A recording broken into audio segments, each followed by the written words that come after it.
Damai sejahtera Allah yang melampaui segala akal, itulah yang menguasai hati dan pikiran saudara.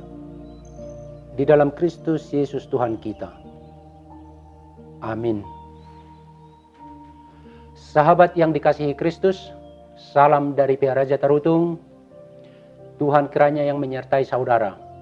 Doa dan harapan saya, kesehatan dan kekuatan yang dari Tuhan memenuhi kehidupan saudara dan keluarga.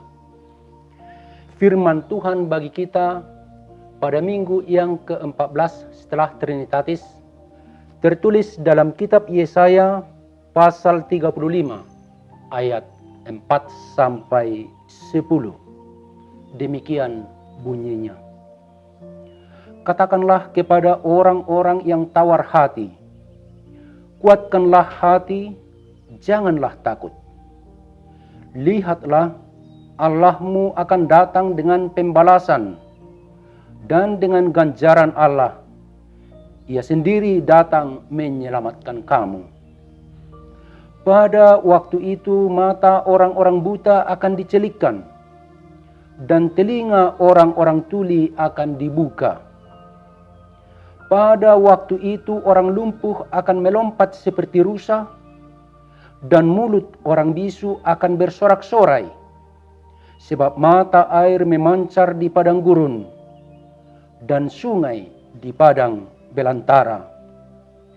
Tanah pasir yang hangat akan menjadi kolam dan tanah gersang menjadi sumber-sumber air. Di tempat serigala berbaring akan tumbuh tebu dan pandan. Di situ akan ada jalan raya yang akan disebutkan jalan kudus.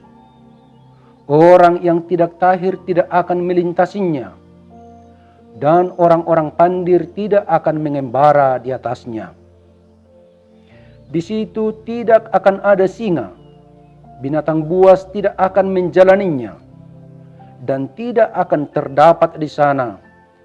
Orang-orang yang diselamatkan akan berjalan di situ, dan orang-orang yang dibebaskan Tuhan akan pulang dan masuk ke Sion dengan bersorak-sorai. Sedang sukacita abadi meliputi mereka. Kegirangan dan sukacita akan memenuhi mereka. Kedukaan dan keluh kesah akan menjauh. Demikian pembacaan firman Tuhan. Dunia ini akan kembali pada keadaan normal sebelum akhir 2022.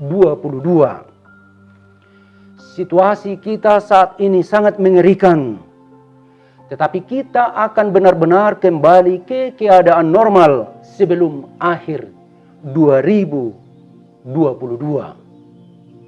Pernyataan ini disampaikan oleh Bill Gates di Warsawa pada bulan Maret 2021 yang lalu. Satu berita sukacita, satu pernyataan yang menyejukkan bagi kita semua, yang menggembirakan dan membangkitkan semangat dan harapan. Di tengah dunia yang kelam, mencekam, dan penuh penderitaan akibat pandemi COVID-19, kita membutuhkan kekuatan, semangat, dan harapan. Harapan akan masa depan ini bukanlah sekedar ungkapan kosong yang tanpa dasar. Dunia tidak membutuhkan itu. Masyarakat tidak menginginkan itu.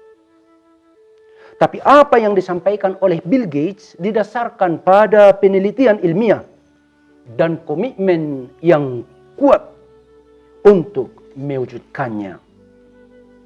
Adapun alasan Bill Gates mengungkapkan bahwa sebelum akhir 2022 dunia ini akan kembali normal adalah tersedianya vaksin, di mana nantinya hampir seluruh penduduk dunia sudah divaksinasi, yang akan menjamin kekebalan tubuh imun kita semua terhadap virus COVID-19.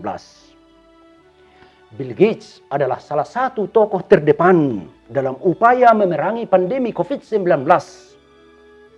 Dia sendiri menginisiasi dan mendukung berbagai upaya penemuan vaksin dan telah menyumbangkan dana lebih dari 25 triliun rupiah melalui Bill and Melinda Gates Foundation sejak awal masa pandemi COVID-19, termasuk mendukung upaya-upaya yang dilakukan oleh World Health Organization atau WHO, Badan Kesehatan Sedunia.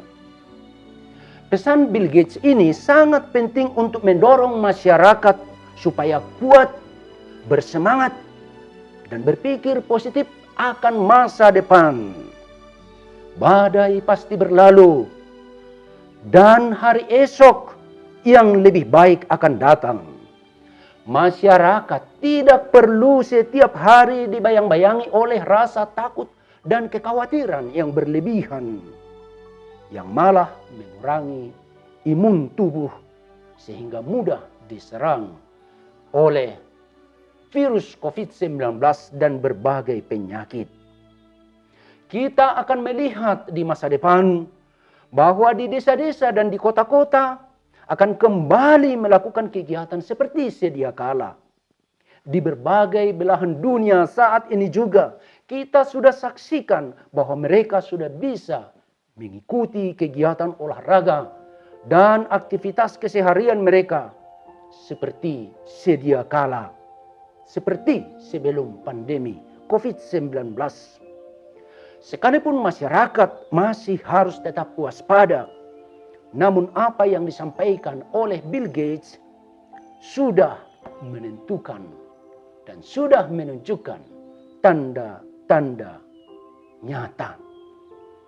Namun untuk mewujudkan itu dibutuhkan kerja keras, dibutuhkan disiplin, komitmen, kerjasama, dan pemahaman yang benar akan pergerakan virus COVID-19 itu yang sudah merenggut jutaan jiwa dan melumpuhkan kehidupan banyak orang. Dunia ini membutuhkan pemimpin-pemimpin yang visioner dan berkomitmen untuk menyelamatkan masyarakat dari situasi dan kondisi sulit. Masyarakat membutuhkan harapan dan semangat sehingga kuat melangkah dan melihat bahwa kehidupan yang lebih baik ada di depan kita. Ya, kehidupan yang lebih baik akan datang. Itulah yang dinubuatkan Nabi Yesaya dalam kitab Yesaya ini. Pesan nubuatan ini disampaikan kepada umat Israel yang menderita, yang tertindas dan terbuang di Babilonia. Selama puluhan tahun mereka menderita akibat hukuman yang mereka terima.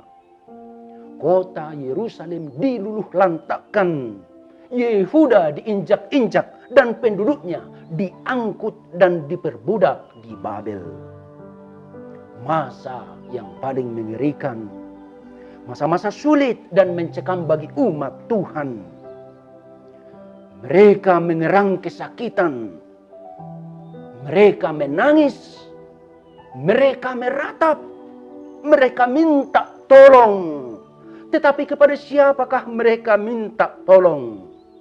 Mereka rindu ke Sion. Mereka ingin kembali ke Yerusalem. Dan mereka mengenang masa-masa indah ketika mereka berbondong-bondong di jalanan Yerusalem menuju Bait Allah. Namun di negeri pembuangan, siapakah yang dapat menolong mereka? Mereka tidak melihat adanya jalan keluar. Siapakah yang dapat membawa mereka keluar dari penderitaan ini? Siapakah yang mampu membebaskan mereka dari penindasan dan kehinaan ini? Mereka adalah umat yang terbuang. Kehidupan mereka demikian mencekam dan penuh kekelaman. Tetapi ada seorang hamba Tuhan yang kepadanya Tuhan memberikan isi hatinya, menyampaikan pesan tentang apa yang akan Tuhan lakukan kepada umat pilihannya itu. Yesaya percaya bahwa sekali Tuhan berfirman, itu pasti terjadi. Dan itulah yang dia sampaikan kepada umat Israel. Pesan utama Yesaya adalah, jangan takut. Don't worry. Don't be afraid. Jangan takut. Kuatkanlah hatimu. Allah sendiri akan datang untuk membawa keselamatan bagimu. Dan umat Tuhan mendengar suara yang menyejukkan itu. Dan mereka merasa terhibur. Duka mereka mulai terobati. Air mata mereka mulai terhapuskan. Dan mereka melihat secercah harapan bagai cahaya dari mercusuar di kejauhan yang semakin lama semakin terang, yang semakin lama semakin nyata. Dan pada akhirnya mereka merasakan kelepasan dan kesembuhan yang diberikan oleh Tuhan. Nubuatan Yesaya ini disertai dengan visi yang jelas tentang apa yang akan terjadi. Mata orang buta akan melihat karena sudah dicelikkan. Telinga orang tuli akan mendengar karena sudah dibukakan. Orang lumpuh akan melompat seperti rusa karena sudah disembuhkan. Dan mulut orang bisu akan bersorak-sorai. Mata air memancar di padang belantara. Dan orang-orang yang dibebaskan oleh Tuhan akan pulang dan masuk ke Sion dengan sorak-sorai. Sukacita meliputi kehidupan mereka. Inilah visi besar yang disampaikan oleh Yesaya yang akan terjadi di tengah-tengah umat Tuhan yang sedang berada di pembuangan. Nubuatan Yesaya ini benar-benar membangkitkan semangat dan memberikan kekuatan kepada yang lemah dan letih lesu. Membangkitkan keyakinan kepada yang ragu-ragu. Dan mereka memiliki tekad yang bulat bahwa mereka akan keluar dari Babel dan kembali ke kampung halaman mereka, membangun negeri yang telah hancur. Itulah yang terjadi dalam sejarah Israel yang kembali dari pembuangan Babel. Nyatanya pada tahun 538 sebelum Masehi, Raja Kores yang agung mengeluarkan maklumat surat perintah yang mengizinkan orang Yahudi kembali ke Yerusalem. Sorak-sorai meliputi kehidupan mereka.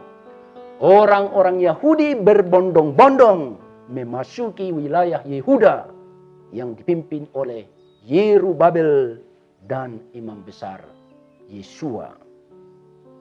Saudaraku yang terkasih, nubuatan yang disampaikan oleh hamba Tuhan yang benar, yang taat dan setia menjadi kenyataan. Dan itu terjadi berulang kali dalam sejarah keselamatan umat Tuhan. Heilsgeschichte, sejarah keselamatan Allah, mewarnai kehidupan umat manusia dan sejarah dunia ini. Saudara-saudaraku yang terkasih, di tengah pandemi COVID-19 yang sudah berlangsung 1,5 tahun, banyak orang yang menderita, banyak orang yang letih lesu, banyak orang yang berbeban berat, banyak orang yang kehilangan pengharapan, termasuk kita mungkin sering mengalami itu di tengah pandemi ini. Tetapi kita bersyukur dengan kehadiran para pemimpin yang tetap memberikan semangat, kekuatan dan pengharapan, dan menunjukkan jalan yang harus kita tempuh sehingga kita bisa benar-benar keluar dari situasi dan kondisi sulit ini. Kita menyaksikan para pemimpin dengan motivasi yang murni berjuang dan memiliki visi yang jelas, membawa kita keluar dari situasi yang mencekam. Mereka mengupayakan yang terbaik. Baik itu pemimpin di bidang politik, di bidang ekonomi, di bidang kesehatan, di bidang sosial budaya, di bidang teknologi dan pendidikan. Kita yakini bahwa mereka adalah perpanjangan tangan Tuhan untuk menyampaikan kabar baik, kabar sukacita, memberikan semangat dan pengharapan kepada kita semua, sehingga kita secara bersama-sama dapat melangkah keluar dari situasi yang sedang kita hadapi. Saya yakin saudara adalah salah satu dari pemimpin yang Tuhan pakai dan Tuhan akan pakai untuk menyebarkan suara-suara yang memberikan semangat, optimisme, kekuatan, harapan, sukacita kepada masyarakat sekitar, sehingga secara bersama-sama kita dapat melangkah menuju masa depan yang lebih baik dan lebih indah, yang penuh dengan sukacita, damai sejahtera, keadilan, dan hidup dalam kepenuhan. Another world is possible. Dunia yang berbeda dimungkinkan. Inilah suara yang sering dikeluarkan oleh Dewan Gereja-Gereja sedunia. Secara khusus dulu Sekretaris Jenderal dari Dewan Gereja sedunia, Samuel Kobia, selalu mengampanyekan another world is possible. Dunia yang lebih baik, dunia yang lebih adil, yang lebih sejahtera, yang lebih damai, dan hidup dalam kepenuhan itu dimungkinkan. Inilah suara dari gerakan oikumene beberapa dekade yang lalu. Dan itu bisa menjadi kenyataan jika kita percaya dan juga memiliki komitmen untuk mewujudkannya. Kita yakin, sebagaimana disuarakan oleh Bill Gates dan dari para pemimpin yang kita yakini dipakai oleh Tuhan untuk mewujudkan dunia yang lebih baik, itu akan menjadi kenyataan. Dan bersama-sama kita akan merasakannya.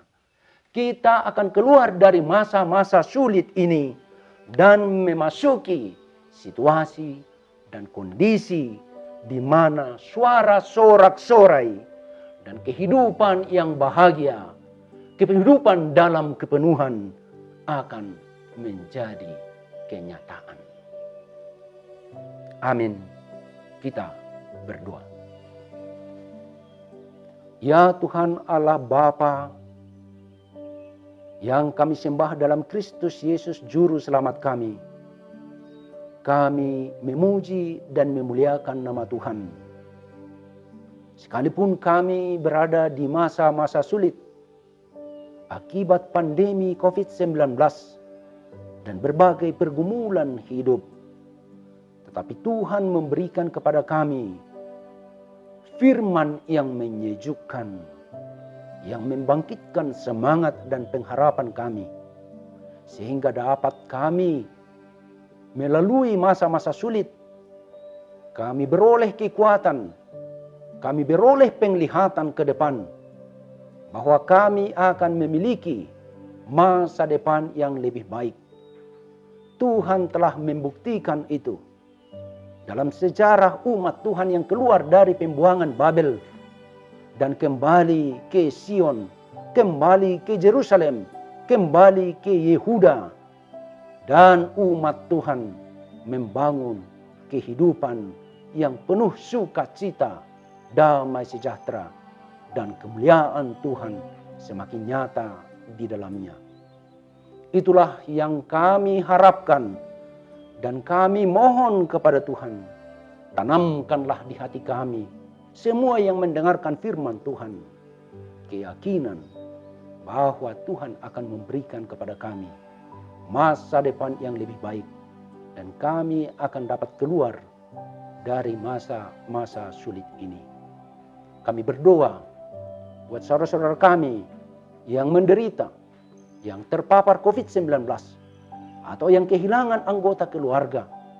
Tuhan memberikan kekuatan, Tuhan memberikan kesembuhan, dan Tuhan membangkitkan semangat dan pengharapan, sehingga kami bersama-sama dapat menikmati hari esok yang lebih baik dan lebih indah.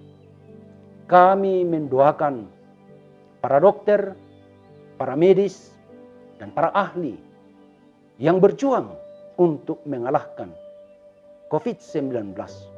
Tuhan berkati mereka, berkati pemerintah kami, agar dengan hikmat dan kekuatan yang dari Tuhan tetap berjuang memberikan yang terbaik, menyelamatkan masyarakat kami dari situasi yang sulit ini. Berkati ya Tuhan pemerintah negara Republik Indonesia, agar dengan wibawa dan dengan hikmat yang dari Tuhan melayankan yang terbaik, memberikan yang terbaik, dan menuntun kami semua menuju upaya untuk bebas dari pandemi COVID-19. Terpujilah nama Tuhan. Dalam Kristus Yesus kami berdoa dan mengucap syukur. Amin. Saudara-saudara yang terkasih, selamat hari Minggu. Mari bersama kita melangkah dan melihat hari esok yang lebih baik. Tuhan menyertai kita.